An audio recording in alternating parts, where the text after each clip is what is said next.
So, welcome everyone. I am Dylan Cleaver. I am the ghostwriter for Carl here, who needs a little introduction, but in case you do, he was the 1,000th person to pull on an All Black jumper and take the field.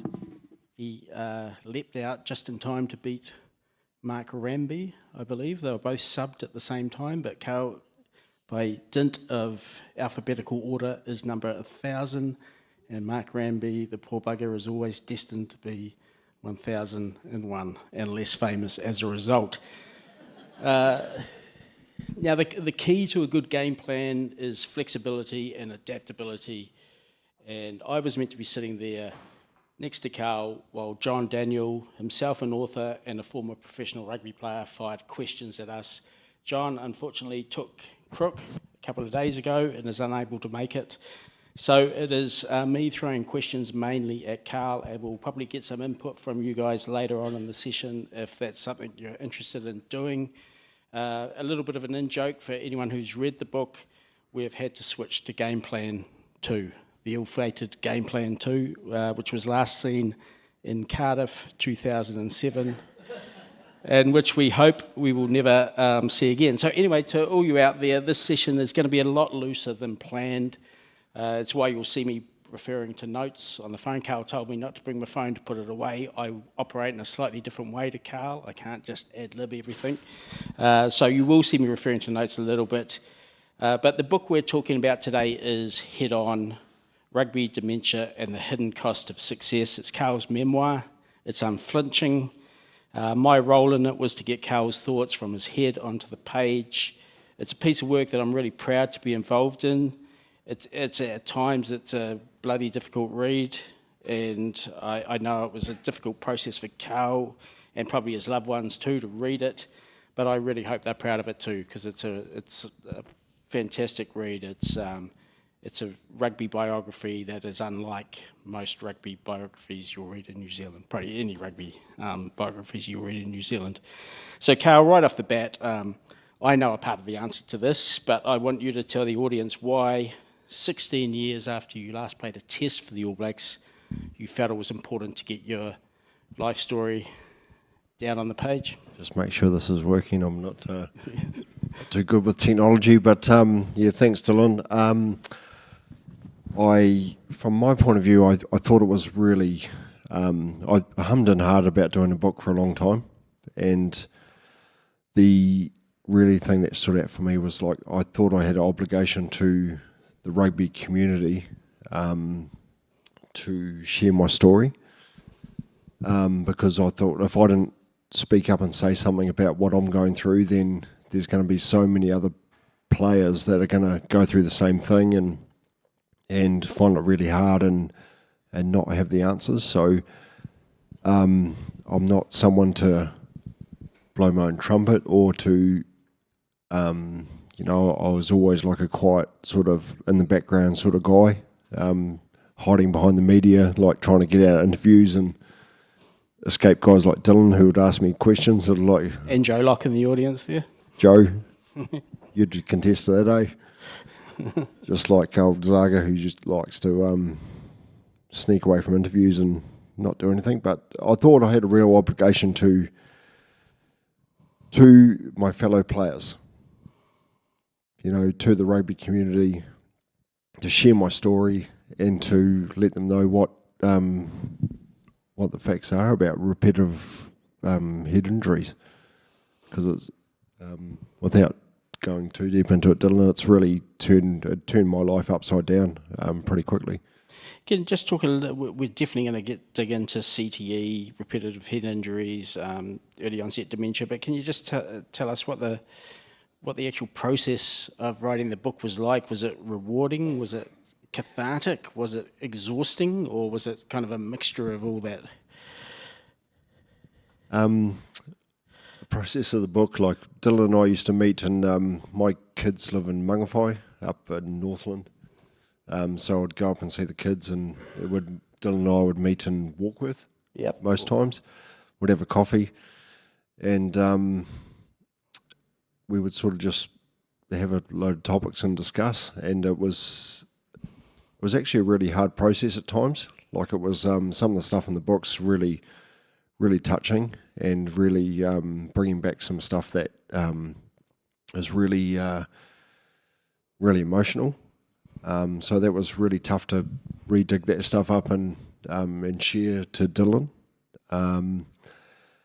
But I think I know Dylan would say that the process of doing that, actually I was good for about 45 minutes or an hour, and then I'd like just go off on a tangent, and because my brain power would run out, and I'd start talking gibberish and going off target. So it was a hard process, to dig up, and dig up some of that stuff. And I said to Dylan when we first did the book, like, that nothing's off the record, like there's no subject that we shouldn't touch, because if it was going to be a good book, it was going to be through the honesty and through just being and sharing totally my experience, that it was going to like be an interesting book.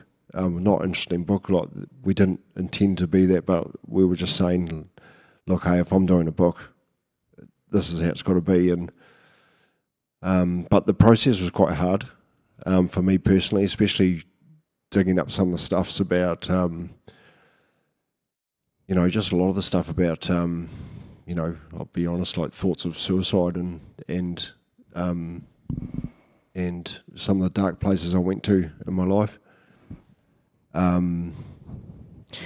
Yeah, look, let's get to the nitty-gritty of the book now. For most people, when you hit your 40s, they're kind of the jackpot years. You've got this accumulated wisdom and experience that you've learnt. You have still got the energy to put that accumulated wisdom and experience into practice. In your early 40s, you're a retired rugby player. I don't think you'd mind me using this word. You're a failed coach or a sacked coach. You're 43.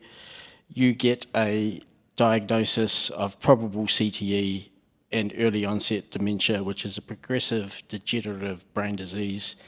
And excuse the horrible pun here, but that diagnosis must have hit you with a thud. Yeah, it did. It was, but it explained a lot of what I was going through at the time. I was coaching at Pau professionally in the top 14 in France. For those of you who don't know the top 14, it's the French professional league. There's 14 professional teams, and I was a coach of the forwards in one of the teams. And to give you an idea, I'd go out into the gym in the morning, and some of the players would ask me what the team was, and we just talked about the team like 10 minutes before, and I couldn't remember the team, so I'd have to go back and get my book, come back in and say, well, this is actually the team. And so there was a lot of sort of problems that were accumulating there, and that sort of led me to like a real self-confidence problem, because I was really struggling with the whole fact of, hey, I'm a coach and I'm supposed to actually know my rugby team, and I didn't. And so that really sort of started the slide, really. And there was emotional regulation issues around that too. I remember you telling me a very poignant story about how you were in a team meeting, and the conversation to me, and I guess most of the people here, would have seemed very arcane, very technical. It was something to do with line-outs or scrum strike moves, and you found yourself welling up and like having to stop yourself crying because you were getting so emotional about tactics, for example. Yeah, that was probably one of the first early signs that I was struggling mentally, was the fact that we were here in a team, like we were in a team meeting, and we were talking about line-outs, and line-outs are not really normally an emotional thing. unless you're one of the locks, and then you're like... But I added my 10 cents as a prop, which to the locks were like, oh God, here he is talking up again, he should just shut up.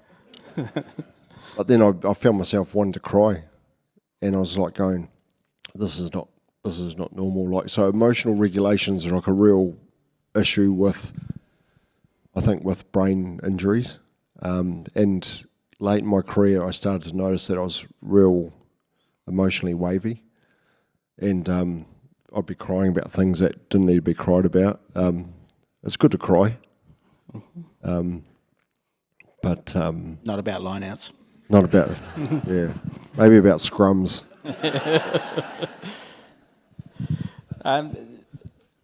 Look, you said before it was good to get an answer in some ways when you got that diagnosis because, and this is, again, some of the tough stuff in the book, it helped explain, I guess, some of your, what you describe as self-destructive behaviour, excessive drinking, and as you mentioned, just suddenly out of character anger.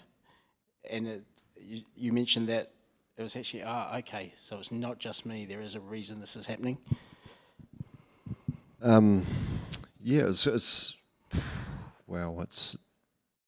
hard to, like, it's still hard today, like, to be honest, to get a head around what that diagnosis means. Like, part of me still living in denial that I'm okay and that I can live a normal life and that I can, but the reality of that is I can't.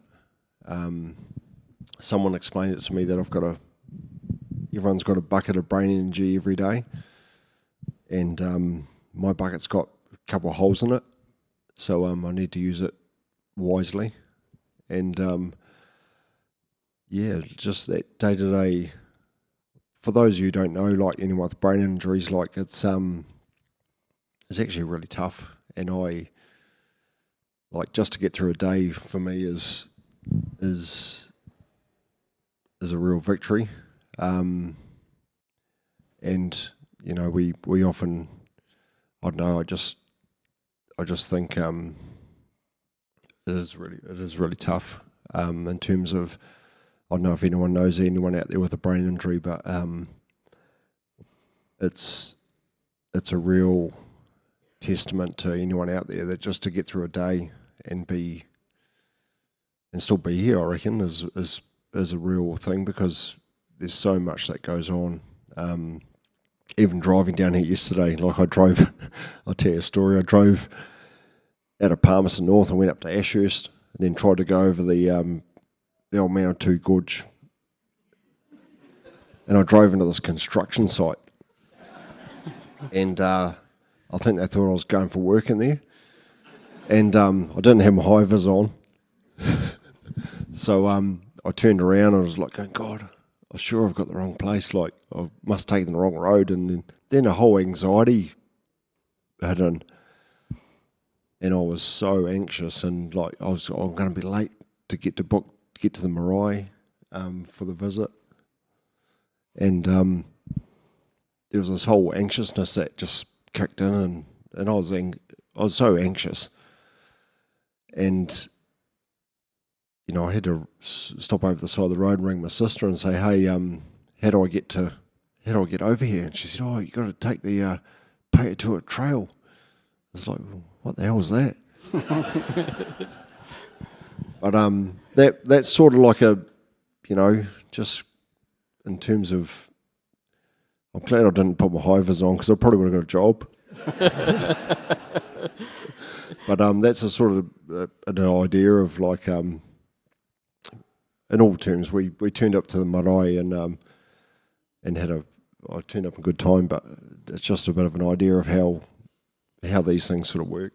Yeah, you've mentioned to me in the past too that you'll jump in the truck and you'll be driving down the main street of New Plymouth and suddenly have no idea why you jumped in the truck, where you're headed. You knew you had something to do, but it's gone, and that, I guess, is the reality of living with a brain injury, which we're going to get back to, but I want to go back to some happier days now. We'll start with a very unhappy day first.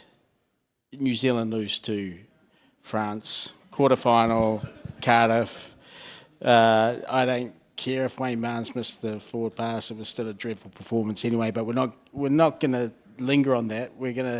Your decision after that World Cup was to go and cash in for a while at least on your skills. Tight head prop is an extraordinarily technical position, which is what Carl played.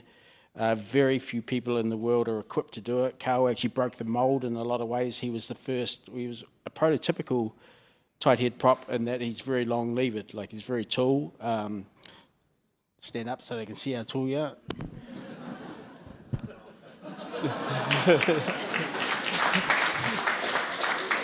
Before Carl, in all seriousness, tight head props were about 6 inches shorter than that as a rule, sometimes even more.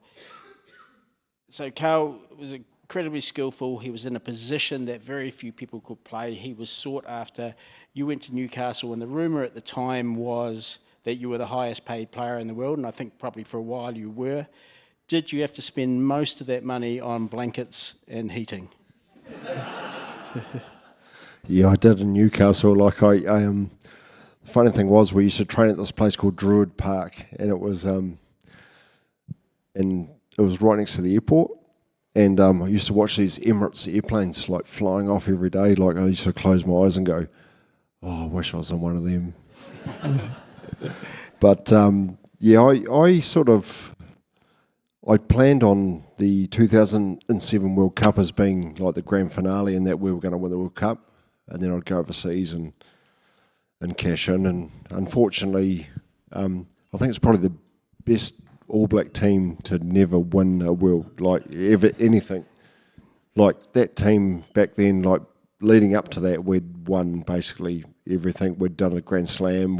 And it was like the World Cup was a formality. And then Game Plan 2 come in, and which we might get into at some stage, but. For those of you who have read the book, it was I might as well go into it now, but it was basically saying that we should change our game plan to fit with our Northern Hemisphere cousins, and we should play a forward-dominated game. Because you've been running everyone off the park by then, up till that point, hadn't you? Basically, yeah. We'd lost, I think, 2 games, and we'd lost to Australia, I think, in Melbourne. And we might have lost to South Africa once in South Africa, but for the last like 2 or 3 years, we'd basically lost 2 tests. We'd done a Grand Slam. We'd achieved so much as a group, and then it was so. To give you an idea of the World Cup, we were playing the World Cup as a. So the pool stages we were playing as we normally played, wide, expansive, running rugby, trying to keep pace, like trying to push the pace, being skillful. And then we got to the quarterfinal stages where it was like, then we were training this Game Plan 2. And Game Plan 2 was a forward-orientated pick-and-go European-style rugby, which we'd never played before. And then we come up against a French, and I played in France for 5 years professionally, and that's what they do every week, is they defend pick-and-goes, they defend, they're really good at close combat rugby. And so we sort of played into their hands quite a lot in that quarterfinal stages, and there was a few referees' decisions that went against us, but ultimately it was we were our own worst enemy. As you mentioned there, you ended up going to France. You went from Newcastle. They had monetary problems, and not all, I should add, because they were paying Carl such an extraordinary amount. But they certainly did run into monetary problems. I think their major sponsor, Northern Rock, was an investment bank that might have gone out of business.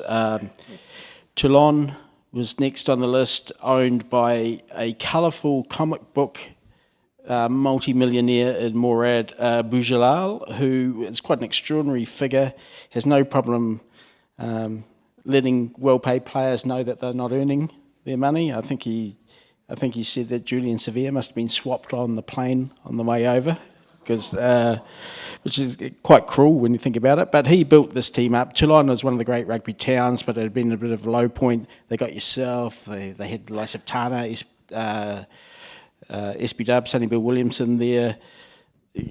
Tell us what playing rugby in the south of France is like, because we see ourselves as this rugby crazy country where like every town in New Zealand has a set of goalposts. In the south of France in particular, there's a fervour about rugby that we probably don't appreciate here. Would that be fair? Yeah, for those you don't know, like the south of France is a really passionate rugby area.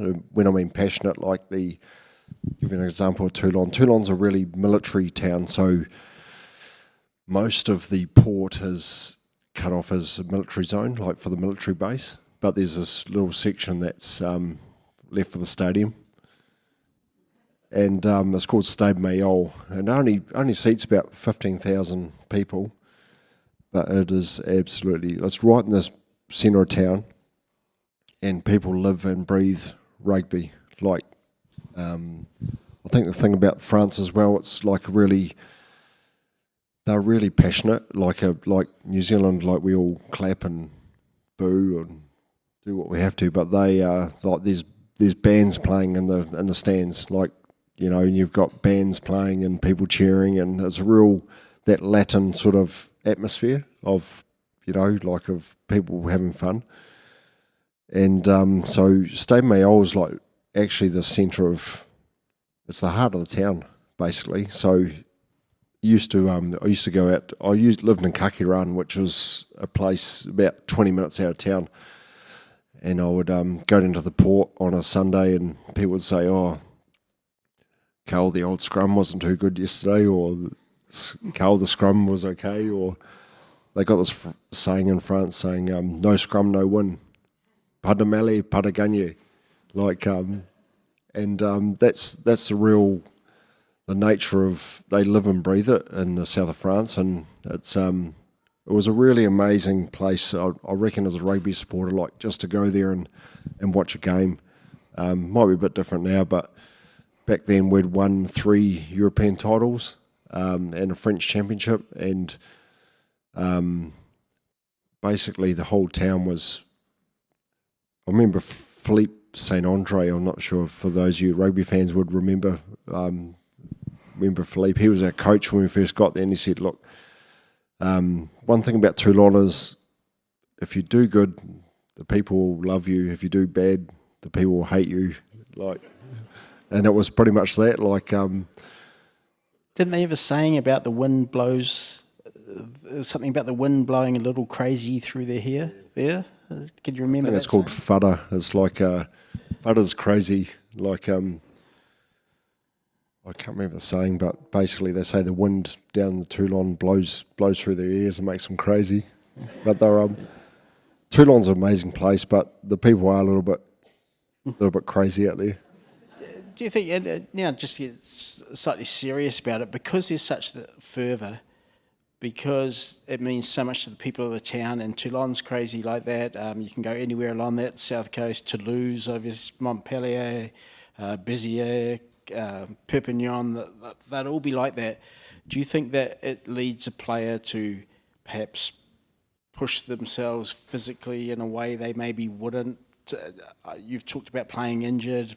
I think you've still got the scar of the nose where you couldn't get skin to grow on your nose for about a year, could you? You had all sorts of things going on. Do you think that fervour is part of it, or is it just what a professional rugby player does?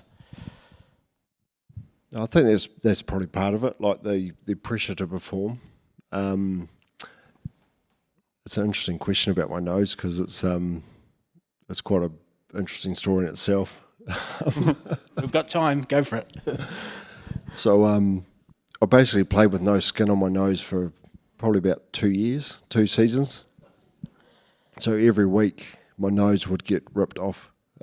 Basically on here it would be like a little crater, and it was actually someone from the Toulon medical, like Toulon's a big naval town, so they said it's a big naval, well, they got a Navy hospital there as well, and someone from the Navy rang up and said, "Look, if you don't get this guy sorted, he's going to lose his nose to melanoma," because I'd had basically a bleeding nose for about a season and a half at this stage. So I used to rub all sorts of stuff over my nose, iodine, God, anything they said. I used to play with like Blistex. For those of you who know blisters, I used to put it over my nose, or I'd strap my nose. I played with a mask for a few years, and I got it sorted at one stage, and then first scrum in the next pre-season collapsed to the ground, and my nose went. Yeah, I'm glad you can laugh about it now. And so they said, look, you got to get him for operation. So I had, they cut my forehead out and pulled it over my nose. And I had the big stitches down here, around there. And I think it was like I actually tried to tell people it was actually like a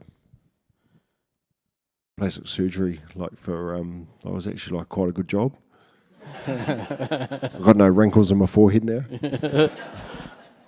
But yeah, that was the pressure to get out there was immense, and I felt an obligation to my teammates, to my friends, that I didn't want to let them down, and so I'd play hurt, even if I wasn't feeling great.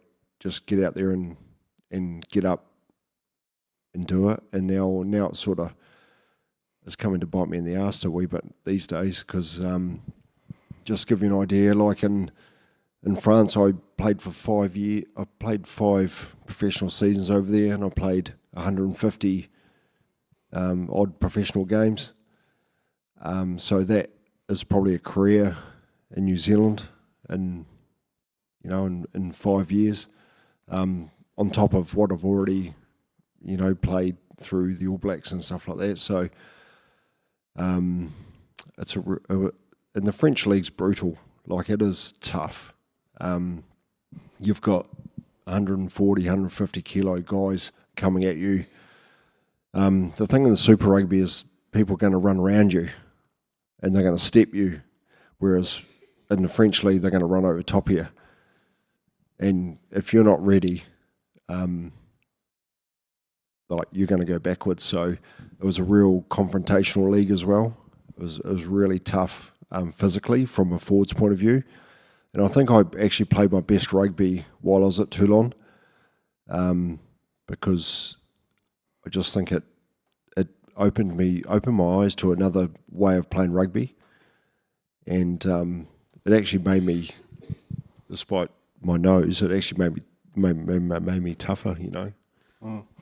Look, I know you want to hear about Carl and his rugby, so I'm just going to take a little diversion here to talk a little bit about the science of CTE, because Carl in his career actually only had one big symptomatic concussion, which was in the Bledisloe Cup game against Australia at Eden Park. You can go and look at a YouTube. It's and I feel terrible saying this, but it looks quite amusing if you don't know what some of the end results of these injuries can be. It happens on one side of the field. Wycliffe Palu, who was a monstrous Wallabies forward, takes Carl out totally accidentally. He's down on the ground, clearly tries to get up, falls down again, is clearly got huge concussion symptoms. Play moves away to the other side of the field, comes back, and Jerry Collins tries to throw a very ill-advised cut-out pass, which Lottie Takuri, who's a flying winger, catches. He's heading for the line. The only person standing between Lottie Takuri and the line is a very wobbly Carl, and this is when the humorous aspect comes into it. He gets up with trying to help his team and try and make a tackle on. I don't know whether you got within 10 metres of him. It was fait accompli. But that was the actual only that we could find and that we could remember, the only big symptomatic concussion. So you might be saying, well, isn't dementia, in terms of rugby, isn't CTE, which is short for chronic traumatic encephalopathy, isn't it related to concussions? Well, it's actually not. The latest science now suggests that it is mainly the build-up of accumulation of what we call subconcussive hits. And subconcussive hits can be any kind of jarring that gives you a whiplash effect on the neck. Any whiplash effect on the neck results in the brain inside the skull moving around inside the fluid, and if it touches the skull, that is essentially bruising the brain, having an effect on the brain. Carl played in an era where they would think nothing about putting down 40 hits into a scrum machine at a training, right? You're a tight head prop, you're hitting that scrum machine, you could be doing that 40 times during a training. That is 40 subconcussive hits to the brain. Any contact training is doing the same. We did a bit of back of the envelope maths and worked out that you had probably taken, I think it was 140, I'd have to check the book, but I'm pretty sure it was something like 140,000 subconcussive hits if you looked at his training from school to club rugby to Otago NPC rugby to Otago Highlanders to All Blacks to Newcastle to Toulon. That is a lot of potential damage you're doing to the brain, and that's why I think it's just really important to note that the whole CTE argument has moved beyond the big concussion. You can do something about big concussion, and I actually do think rugby authorities are probably doing more about taking concussion out of the game than a lot of sports, particularly league, but there's a hidden danger that lurks under that just might be a lot more difficult to fix. So apologies for that little science diversion. We're going to get back to the rugby now. Can I take you back to and this doesn't reflect well on the sports media, of which I'm part, but there was a time when you were coming back to New Zealand. The big rumours were that you're coming back to New Zealand. NZR moved heaven and earth to buy you a farm, but you turned it down. That's not quite how it happened, is it? No, it's not. It could have been a farm in Masterton. Would have been quite nice around this area. I quite like this area. So, I was making noises of going overseas, and I really didn't want to go overseas. Like, I never thought I would go and play overseas. So I thought I was a Kiwi through and through, and I'd stay here and play my career. And anyway, so one thing led to another, and then Newcastle threw this off route, which was completely ridiculous, to be honest. Like, I was just like, well, it's too good to actually turn down. Like, anyone in a trade, you know, like you see tradies going to Australia, people going overseas for work opportunities, and I was just like going, well, this is a real chance for me to, for my family, to secure my financial future, really. And when I'd actually signed the contract, New Zealand Rugby said, we'd offered Carl a farm to stay. Joe Locke, any comments on that? Sorry to put you on the spot, mate, but good to see you, buddy. Hey, but anyway, so what actually happened was because I'm from Taranaki, and Taranaki Union had offered to pay a lease on a farm for me to play for Taranaki. And so Steve Hansen goes on TV saying, we offered Carl a farm to stay in New Zealand. And the reality of it was that that Taranaki Union had offered to pay a lease on a farm for me to grow, like, you know, to get some cows and grow a farm and stuff like that. So there's a real war of, and then every probably media conference I had to go to in the next, like, before I went overseas. So I think I announced I was going in like February, March, and then had to get through the rest of the test campaign. It was like, Carl, why don't you take the farm to stay? It's a pretty good question. Like, but it was completely, and that left a sour taste in my mouth with New Zealand Rugby, to be honest. Like, and that's part of the reason I didn't want to come back, because I was like, well, you guys have sort of sold me down the drain, basically, and I didn't want, you know, part of not coming back and the whole thing about the media coming back and think it was about 20 before the 2011 World Cup. There was noise of me coming back to New Zealand, and I was just like going, and they were saying New Zealand rugby will get their pound of flesh out of Hayman signing for 3 years, and I was just like, I don't want to sign for 3 years. I just want to come back and play a super campaign. If I'm good enough, pick me in the All Blacks. If I'm not good enough, then I'll do my own thing. Like it's fine. But it's sort of like, I know maybe I'm a stubborn bastard, but it's sort of like made me think, shit, you know. You are a stubborn bastard. Yeah, I'm a stubborn. Thanks, Dylan. Yeah, and just to make clear, the lease on the farm's would have been worth something like 60,000 a year, which was the NPC. The New Zealand rugby contracting system is very complicated, but that would have made up the NPC part of your national contract. So it was good, but not. Yeah, so basically it was like sacrificing my NPC contract for a lease on a farm, which was like, yeah, that was about the same price at those days. Would have been like 60 to 80,000 for probably a 200 odd acre farm, probably. Yeah, and for the thousands in the share milking community for whom farm ownership is so far out of reach, hearing about some jumped up All Black that's turned down a farm, obviously you felt that it made you look like a bit of a dick. Yeah, I felt kind of let down by New Zealand rugby, like in that regard. Like it was such a miscommunication, and it was manipulating what was actually the real truth.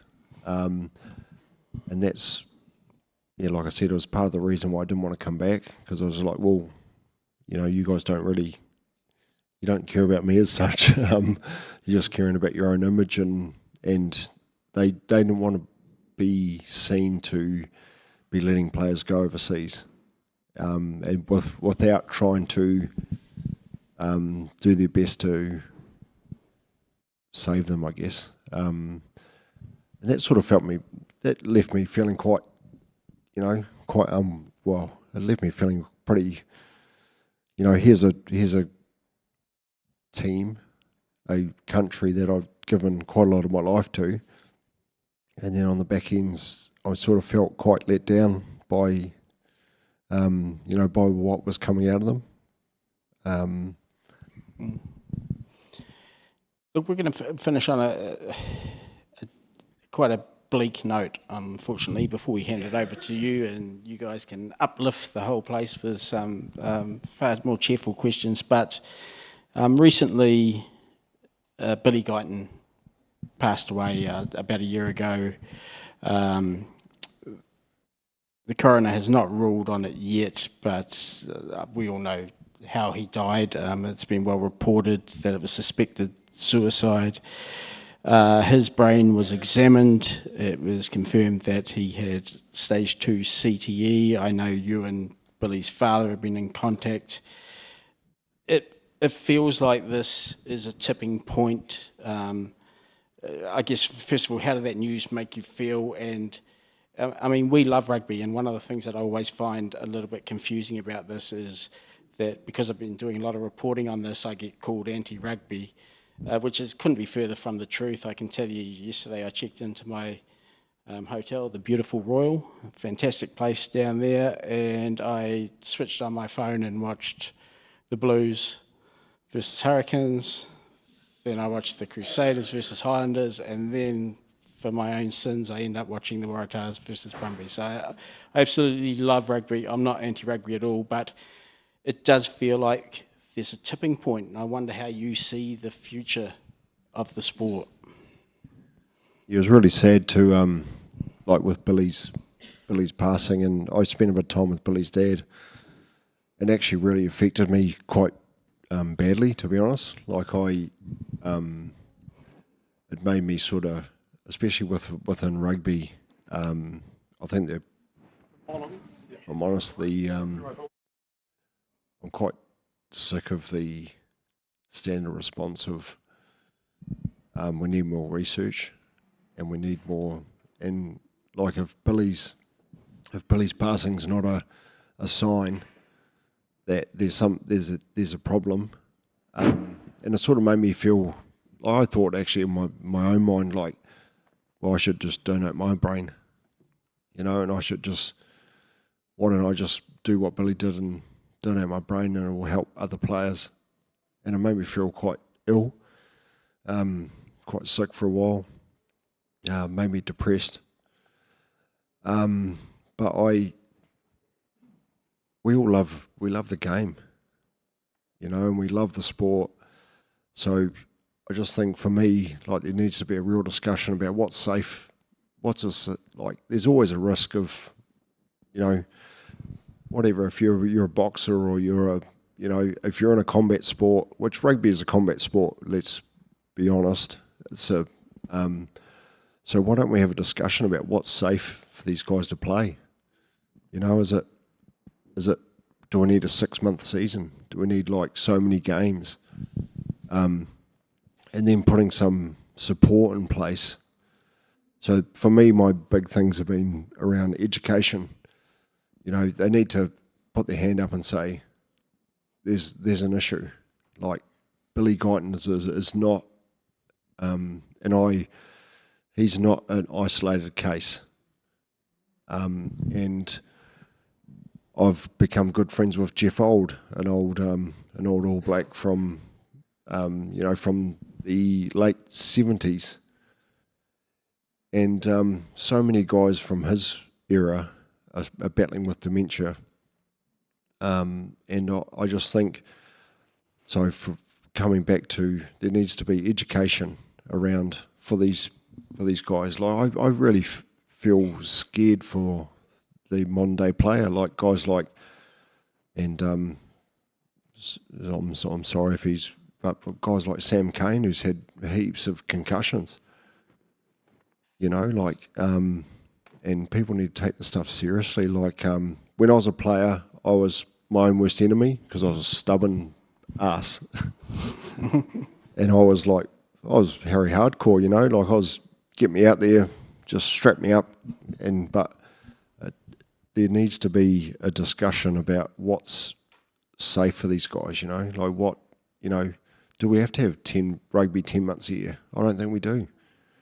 Like, we just need, we need to just stop putting, I guess, money in front of people's safety, because, I'm really worried about the guys for the future, that's for sure.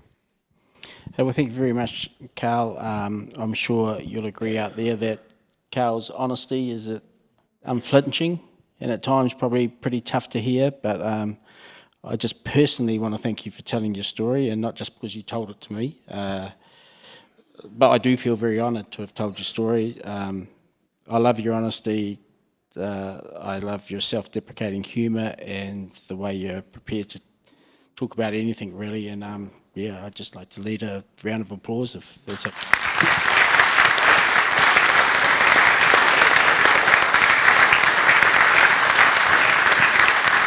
And I do believe there are a couple of microphones out there, so I think we have probably around about 15 to 10 minutes for questions, if you do have any. I'd actually like to thank Dylan here, because without his help, the book wouldn't have actually happened. So we spent a lot of hours together, and he depicted my words pretty good. There's a few too many swear words. So I don't swear too much unless I'm really, really angry. But part of it, like, the whole reason, it's a good relationship. That is. I think, and like, Dylan and I will probably be friends for we will be friends for a long time. But when you unload that stuff onto someone like Dylan, and he probably knows me better than I do most of the times, but it was a really great process to go through, and I was lucky to have someone like Dylan to tell my story, and I hope it portrays, in the book it is honest, it is a little bit harrowing at places, but it's, like I said from the beginning, it's my story, and it's and I said to Dylan, like, it's open, it's honest, and it's heartfelt, and that was the only way it was really going to be. So thanks, Dylan.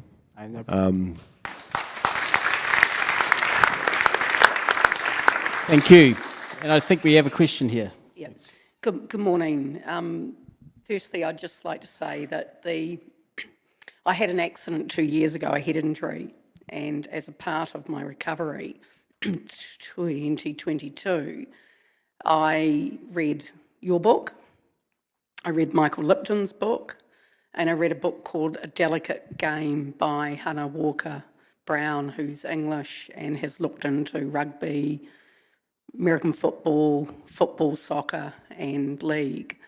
And I just want to say, personally, Carl, thank you for your honesty and for the courage that it takes to talk about it. Because for people who've got head injuries, the concussion clinics are really the places that tell us that those books help.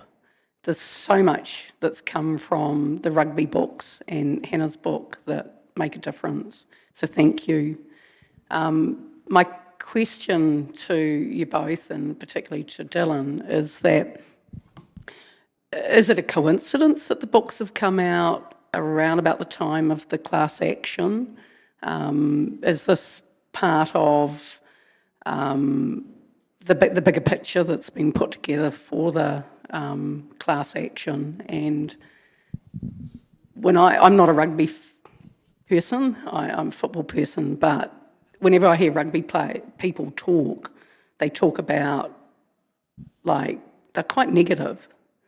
And it's like you say that you're sick of hearing the rugby union just say there's not enough research. Well, Hannah Brown and the work that's been done on CTE is phenomenal. So is it part of that, putting something together that's going to be really useful for the outcome of that legal process? That's actually a very good question, and it's the first time I've really had to sit down and think about that. I know a lot of the work that the Guardian newspaper in Great Britain has done around it has been focused on that class action. A lot of the work that Michael Aylwin and a guy called Andy Bull, I think they've been working reasonably closely with Rylands Law, which is the law firm running the class action. I'm not just saying this, but that wasn't actually a thought in my mind when I was writing the book with Carl. I knew Carl was part of that class action suit. In fact, I think I broke the story. But I have never thought as the book as effective PR for the class action. I don't know if you were writing it if you were telling your story with that in mind or not. No, not at all, Dylan. I think my story was, although it's sort of quite intertwined, it was quite separate. I just thought, come back to the reasons for writing the book, I thought it was a story that just needed to be told for other, not so much rugby players, but also I've found through feedback that I've had is a lot of other people suffer, like equestrian, speedway. There's so many other people that have head injuries and they don't. The thing with having a head injury is, if you've got a broken arm, you got a cast on, you got a sling. If you've got a brain injury, like no one knows no one knows it. So you sort of have to, pretend. Like, I'll give you an example for me. Like, if I'm sitting in a room talking with someone, I'm fine. But as soon as there's another noise going on, I really struggle to keep their attention. And so my brain's working overtime to go, it's going ka-chunk, ka-chunk, ka-chunk. And I find stuff like that hard. Whereas, like, if I had a broken arm, I'd have a sling and people would say, oh, how's your broken arm? Like, but when you've got a brain issue, like, that's quite a hard thing. And for those of you who know people with brain injuries, that's, it's probably an understanding thing. And I think we've got another question out here. Hi there, Dylan, Carl.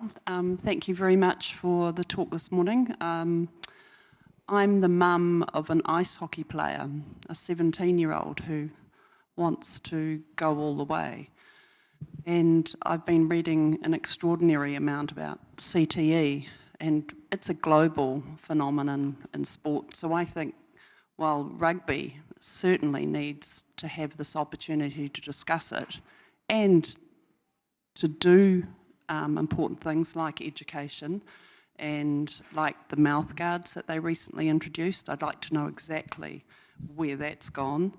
And the other thing is the protocols on the sidelines and all the issues other than the big concussions and the smaller hits that lead to the degeneration.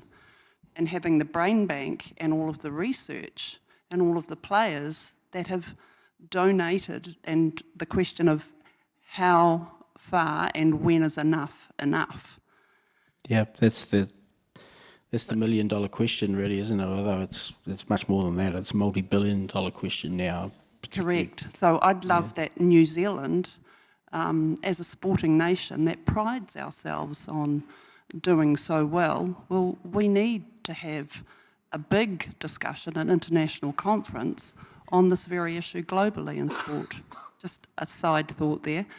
But I'd be interested to know about the mechanics of what's going on a daily basis on the sideline for the protocols, and two, the mouth guards. What happened with that? Were the mouth guards calibrated correctly, or were players normally used to that number of hits that they didn't want the calibration on the mouth guards there? Yeah, there's questions around the efficacy of those mouth guards, I believe, and I think what happened was initially the numbers that were put in, the algorithm that was put in, it was so sensitive that effectively anyone that was getting tackled was being told they had a potential head injury and were being removed from the field. And obviously you can't have a game when you've got no one playing.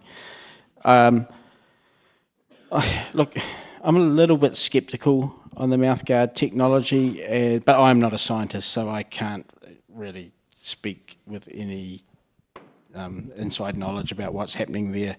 But if they've already had to recalibrate it to keep people on the field, that would tell me that perhaps there's either something wrong with the game or there's something wrong with the technology. I think, Dylan, an important factor to note here is who funds the research. And so you'll get, Dylan might want to not say it, but I'll throw my neck out there because that's what I do. But but like there's a lot of research out there, and who's behind the research? Who pays the researchers? Like there's, I'll just give you an example. There's an AUT did a study in 2014 or 15 about the nature of head injuries, which was suppressed by World Rugby and New Zealand Rugby because they paid for the research. And this, you can go online and see this. I think, Dylan, you might have done an article on this. Yep.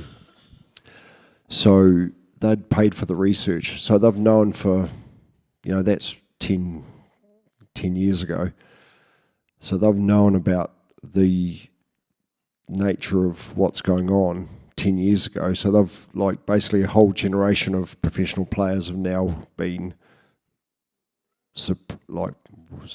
exposed to stuff they didn't know about and that the governing bodies knew about. So their argument is that it's destructive to the game. And so I think it's really, they're putting the game before people's health. And that to me is, I think that's the whole reason why I'm talking about what I'm talking about. It's not acceptable. It's a great game. People love it. We all love it. But at what point do you draw the line that, it's almost like going back to the old Rome glory days of, chuck some gladiators in the ring and watch them go at it. So I think there's enough research out there, and there's been stuff, and it's been suppressed. And without moving on too much, Dylan.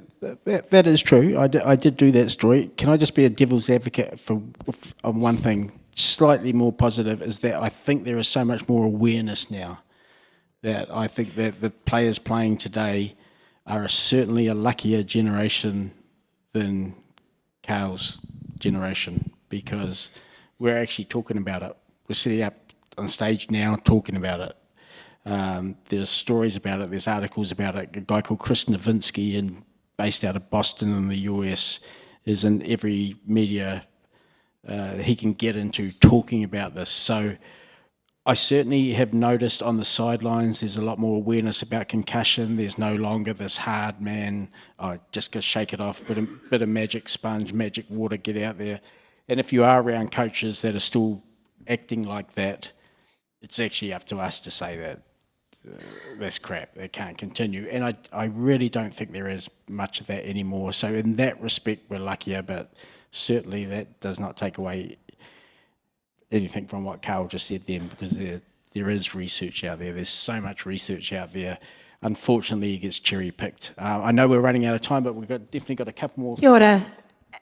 Thank you, Carl, for the brave and unflinching story, and Dylan for weaving it together. I'd like to know what you would say to parents, or perhaps in this room, grandparents, about their children playing contact sport, particularly rugby. I would still encourage it, believe it or not. I think team sports are fantastic for a kid's development. I would certainly have a question about the age they're playing contact sport at. I've got my own strong views here, but every time I say them, I get called a woke or something or other, cotton wooler. But I actually don't see there being any point of playing contact sport below, say, 12, 13. I know that's an arbitrary number, but I think the skills you can learn in rugby, if you didn't have contact rugby up to the age of 12 or 13, we'd be teaching these kids evasion, which is what rugby used to be about. Now it's about collision. So I think it actually have massive knock-on benefits for the sport, for it to be non-contact till 13. But generally, I think team sports, I think rugby is an incredible sport for learning resilience, for learning camaraderie, for learning discipline. It's just volume of contact and looking after yourself when you've had head contact. I think that is the key. I think rugby can survive, put it that way. Well, I'd agree with Dylan there. I think the professional game has somewhat tainted the amateur, kid level. Like rugby for kids is amazing. It's a great sport. Like Dylan said, a lot of great skills, lot of great positives, camaraderie, working as a team, and the collisions aren't necessarily that bad. We would say there's the odd isolated incident where there's a bad collision, but the positives far outweigh the negatives. But I think what's turning people off is that the professional game and their, reluctance to accept this, and the publicity that's come around, like CTE and concussions and stuff, is really tainting the amateur level. My sons play soccer. I don't encourage them or discourage them in any way.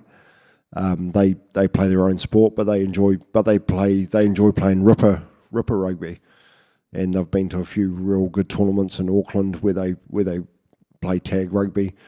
So I think unfortunately what's going on in a professional level is tainting the amateur game, which is kind of sad, because rugby's got so much good stuff to give kids, like in terms of teamwork, and like Dylan said, like teamwork, camaraderie, and there's so much, and just getting out and being active. There's so much good stuff for it, but I think unfortunately the professional side of it is tainting the amateur game.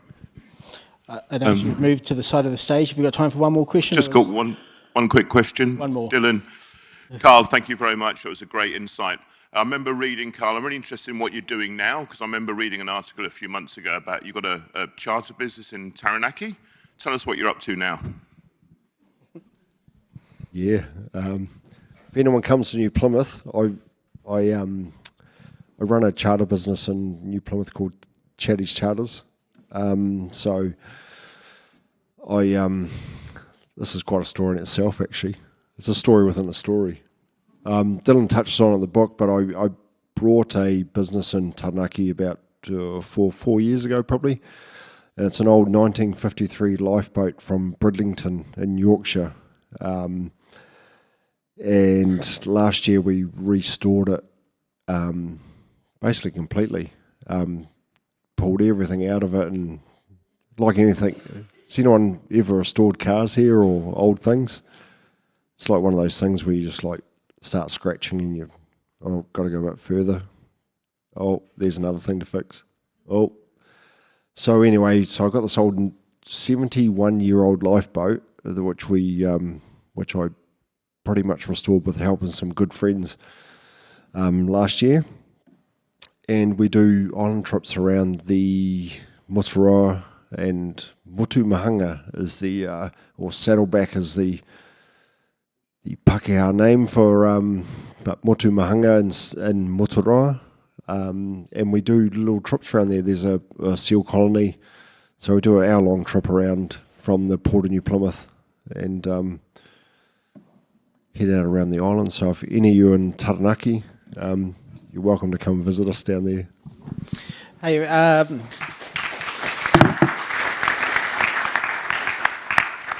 want to thank you all for supporting the Featherston Booktown. This is my first time here. It's been amazing. It's actually my first time in Featherston, I worked out, and it really is a book town, which is fantastic. But thank you for purchasing tickets, for attending the Caricature Festival. There is going to be a book signing now. At the table at the booksellers marquee immediately outside Anzac Hall, which is this, so hopefully you can come along and support Carl and the book, and he's more than happy to sign for you. He might even pose for a selfie if that's what you're into as well. And I am led to believe there is delicious buttery home-baked treats and a cup of tea, if you like that as well, through the door to the supper room at the back of this hall. So thanks again, everyone, for turning out.